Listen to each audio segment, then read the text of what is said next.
Pozivam predsjednicu Skupštine Republičke organizacije porodica zarobljenih i poginulih boraca i nestalih civila Republike Srpske, gospođu Radojku Filipović, da nam se obrati.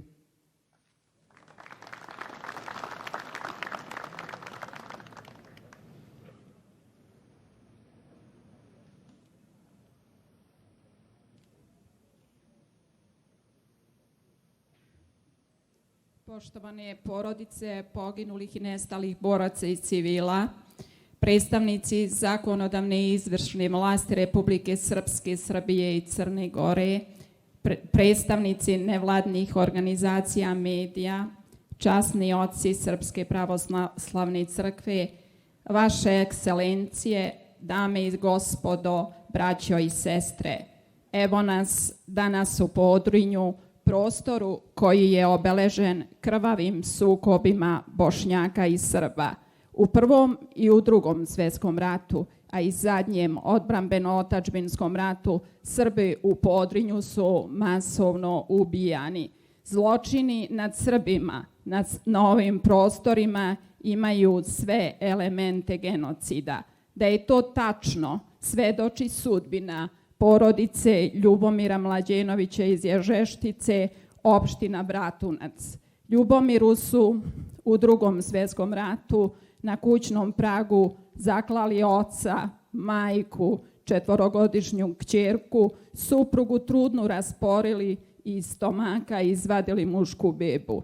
I Ljubomirovog brata Petra su zaklali zajedno sa suprugom i 4 kćeri starosti od 20, 17, 15 i 13 godina. Ljubomir je odveden u logor, odakle se vratio tek posle rata na zgarište u Ježešticu. Podigao se iz pepela, ponovo oženio i sa suprugom Savkom izrodio 4 sina i 2 kćeri. Ljubomir je na Petrovdan 1992. godine teško ranjen dok je obavljao radove na njivi. Prebačen je na lečenje u Beograd. 8.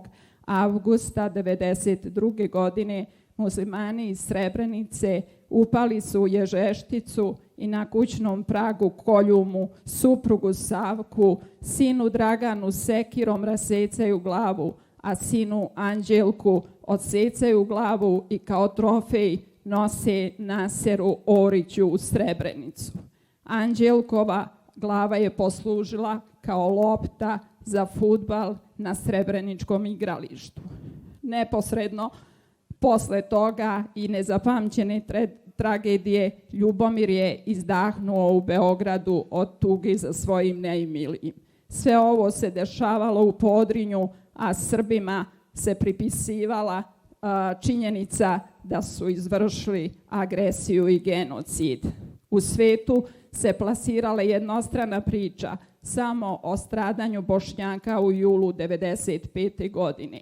Niko nije hteo da čuje istinu, da su na ovim prostorima i Srbi ubijani i da je prva žrtva na ovim prostorima bio Ljubo Stjepanović, koji je ubijen 20. aprila 1992. godine u zasedi u Potočarima. Srbi su ubijani na velike pravoslavne praznike, ubijeni su na Božić, na Srpsku Novu godinu, na Đurđevdan, na Vidovdan, na Petrovdan, na Nikoljdan. Srbi su ubijani na njivama, u zasedama, pred kućama, u kućama. Ubijano su samo zato što su Srbi i samo zato što su odlučili da brani svoja vekovna ognjišta. Usledili su krvavi pirovi 28. divizije takozvane armije BiH iz Srebrenice pod komandom Nasera Orića na sva srpska sela u Podrinju. 6. maja na Đurđevdan napali su Gnionu u Srebrenici i Blječevu u Bratuncu. 29. maja postavljena je zaseda na putu Bratunac-Konjević polje. 10. juna napali su Rupovo brdo, opština Milići. 21. juna napali su Ratkoviće, opština Srebrenica. 28. juna na Vidovdan napali su Loznicu, opština Bratunac. 5. jula napad se desio na Zagone u Bratuncu i Krnjećio u Srebrenici. 12. jula napali su Zalaze i Sase u Srebrenici, Zagone i Biljaču u Bratuncu. 20. jula Gornje Magašiće, a 5 dana kasnije i Donje Magašiće. 27. jula napad na Donju Kamenicu, opština Zvornik i tako redom, dok sa lica zemlje nisu izbrisali gotovo sva srpska sela u Podrinju. Ubijali su žene, decu, starce. Dimitrijević Aleksandar, 4 godine star, i brat Radisav, 12 godina star, ubijeni su snajperom 16. januara 1993. godine u Skelanima. Vladimir Gajić, 4 godine star, ubijen je gelerom od granate ispaljene u Srebrenici iz Srebrenice dok se igrao u svom stanu u Bratuncu. Biljana Nikolić imala je 7 godina, a Zorica Božić samo 12 godina kada su ubijene. Slobodan Stojanović iz Kamenice, opština Zvornik, imao je 12 godina kada ga je zaklala Elfeta Veseli iz Vlasenice, žena monstrum, kad se vratio kući po svog psa. Brano Vučetić imao je samo 9 godina kada su mu 14. decembra 1992. godine u Bjelovcu ubili celu porodicu. Tog dana je ranjen, odveden u Srebrenički logor zajedno sa Oliverom Filipović od 3 godine i Nemanjom Filipović od 7 meseci. I danas, posle 29 godina, ušima nam odzvanja krik majke Dobrine, koja drži lobanju svog sina Živana, koga je prepoznala po popravljanom zubu. Krik majke Slavke Matić iz Bjelovca za Gordanom, za Snežanom, za suprugom Radivojem. Krik majke Ljubinke Simić iz Poloma za sinovima Ljubišom, Mitrom i Nenadom. Plač 12-godišnjeg Cvetka Ristića iz Kelana za majkom, za ocem, za sestrom i bratom Mićom. Ovo je samo kap u moru zločina nad Srbima u Podrinju, zločina nad Srbima za koje ni Haški sud, a ni domaće pravosuđe nije izreklo niti jednu adekvatnu pravosnažnu sudsku presudu. Pitate se šta čekaju? Pa čekaju da biološki nestanu i počinioci i svedoci i da statistika pravosuđa pokaže kako na ovim prostorima Srbi nisu ubijani. A da apsurd bude veći, nama Srbima se uporno pripisuje da smo izvršili agresiju i genocid. Na ove optužbe ne reaguje Mehmed Ali Ahmić iz Voljavice, opština Bratunac. Da podsjetim, Mehmed Alija se početkom 1993. godine kao 12-godišnji dečak polio benzinom i zapalio u Srebrenici. Prebačen je hitno helikopterom na VMA u Beograd. Prijavilo se 10 donora kože i Srbiju je operacija Mehmed Alije koštala na desetine hiljada dolara.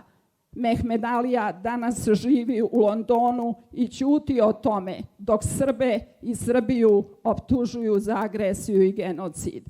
Ćuti i 26-godišnja devojka Bošnjakinja koja je rođendana Petrovdan 12. jula 1995. godine u Domu zdravlja Bratunac, iako Dom zdravlja Bratunac nema porodilište. Doktoru pri porodu je asistirala babica, medicinska sestra, kojoj su muslimani iz Srebrenice ubili supruga i svekra 1992. godine. Još je medicinska sestra od kuće donela kompletnu opremu za majku porodilju iz Srebrenice i tek rođenu devojčicu. Oni uporno ćute dok Srbe i Srbiju optužuju za agresiju i genocid. I dok cijeli svet ćuti o zločinima u Podrinju, ja želim danas da pošaljem poruku svetu sa ovog mesta. Srbi na ovim prostorima su sistematski ubijani i nikada nećemo zaboraviti zločine koji su nam se desili u prošlosti, da nam se zločini ne bi ponovili. Istrajaćemo u dokazivanju istine i postizanju pravde.